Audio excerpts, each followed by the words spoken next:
Ladies and gentlemen, welcome back to the Evan Here's Culture campaign. And today we are going to be talking about an album called Freedom from 2018 by R.E.M. Dunes, also known as Damon McMahon.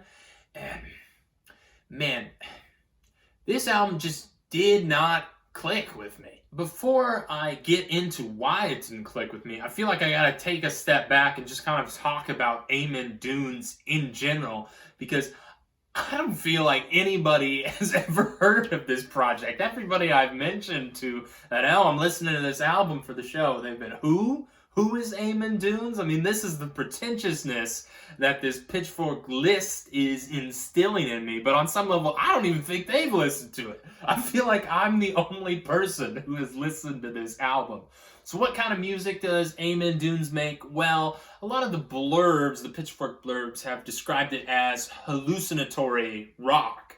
And I didn't think that was really the right adjective for it. I didn't think like it had a lot of the aesthetics of what I would associate with hallucinations. I mean, I didn't feel a psychedelic element or even like a dreary, like, oh, it's late at night and I'm having those sleep paralysis hallucinations. But maybe I'm wrong, because I don't have a lot of hallucinations myself. Isn't that right, Ted? I don't know if this is a real term, but I would refer to it as smooth rock in the same way you have smooth jazz. Like, it's not in-your-face rock, but it's also not super somber or quiet or anything like that. It's somewhere in the middle. It's smooth. It's mellow. If I were to use my very limited frame of music knowledge, I would say that it kind of reminded me of R.E.M. to some degree. I'm not the biggest R.E.M. buff, but there was a little bit of a through line that I felt there between those two groups. But the difference, I would say, is that the reason that R.E.M. has had some staying power, people know who R.E.M. is because they had a lot of songs that had some really great hooks to them, some really great choruses that implant in the head, which was not the kind of songwriting style that R.E.M. Dunes opts for on at least this album, Freedom. So on this album, Freedom, we have a lot of songs that don't really follow an ABC songwriting structure, verse, chorus, verse, chorus. You've got some repetition in there, but it feels more like a free verse, associative style of songwriting. And sometimes that kind of stuff really clicks with me, but this was just not one of those times. It kind of fell between two stools, as they say, where on one side you would have something that's really accessible and poppy and anyone can get into, and then on the other side you'd have something kind of inaccessible, unapproachable, that would take a lot of listens, and then you sort of unlock it and it becomes more rewarding in that respect. And I found this fell somewhere in the middle. And that was kind of bland to me. I would prefer it to either be on the extremes of an accessibility or an inaccessibility to it. And maybe I'll delve into a conversation about that in more depth in another episode. The feature of the R.E.M. Dunes music that probably sticks out the most and is the most intriguing thing that the project has going is Damon McMahon's voice as a singer. It's very strange. The inflections he chooses are quite odd. He'll take interesting pauses. Sometimes when he's singing a note, instead of I wouldn't describe it as a vibrato on some notes so much as like a neighing horse, really just approaches the words in a unique way that I liked and I appreciated. But the problem, I think, starts to arise in the fact that I believe this album is supposed to be very much a conceptual storytelling album.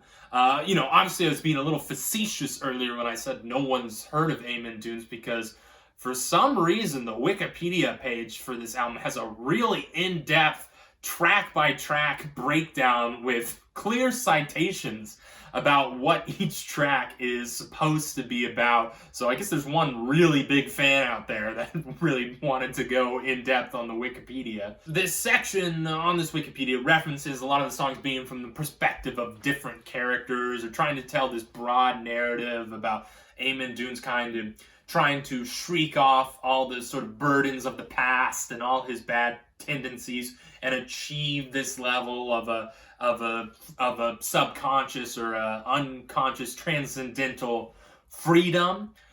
But the problem arises in the melding of attempting that and the uniqueness of Damon McMahon's voice, is because the voice is so odd, I can't really absorb all the lyricism upon just listening to the album. And another problem there is the vocal mix is way too low on this thing. It's too subdued, which makes it kind of hard to decipher the lyrics.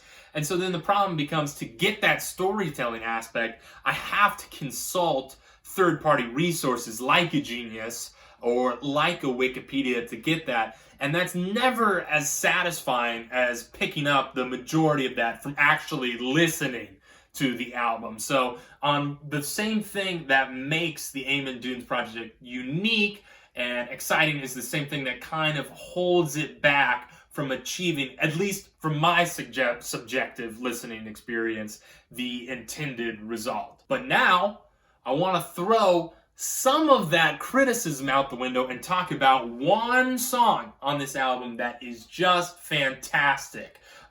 Miki Dora is the song. It is track 1, 2, 3, 4, 5, 6 on the album. Track 6, Miki Dora, and you gotta listen to this thing. This song is just fantastic. It tells the story of Miki Dora, who was a real-life surfer, very controversial in nature, and I suppose the idea of McMahon talking about this particular surfer is because, well, there is a heroic, idealistic aspect to his career in the 60s. There's also the controversy. He had a lot of bad opinions and experiences, and so it's kind of McMahon using that, I think, as an analog to himself to deal with these thoughts he's got going on in his head. Like, this was the clearest of the songwriting. This was the one that was clearest to me of what it was about, and it has just so many great moments on it. Like, there's one way that, talking about the interesting vocal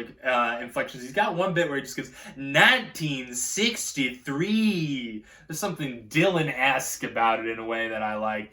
It has, as you know, it's about surfing. It's about the ocean, and it has these refrains that do feel in a prosody kind of way, like the ocean coming down on you. You've got the waves are gone, the waves, they are gone, and then it ends with this very reassuring, comforting, float around with me,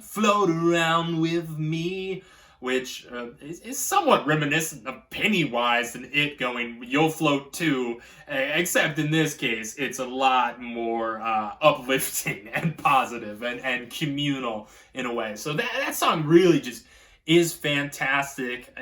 But nothing else on the album really came close to that for me. I think Calling Paul the Suffering and the title track Freedom I would elevate those above the rest of the album, but still, Miki Dora was such a highlight, and nothing could touch that for me. So I'd say go listen to Miki Dora. I do want to sort of wrap up with, this album didn't click with me particularly, but I sense that there is a potential, either in some of the back catalog of Eamon Doones that I haven't listened to yet, or something he'll put out in the future, an album that I could just fall in love with. Like, I feel like the potential is there. This one just wasn't it. And maybe even if I listened to this quite a bit to try to get it, and it just never happened. Maybe in the future I'll revisit it at some point and it'll just click and I'll go, oh, this is incredible.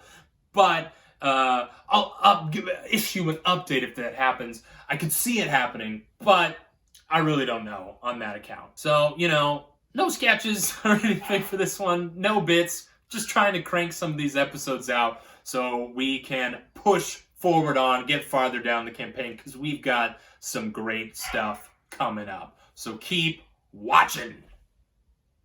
Culture out. That's a catchphrase, new catchphrase.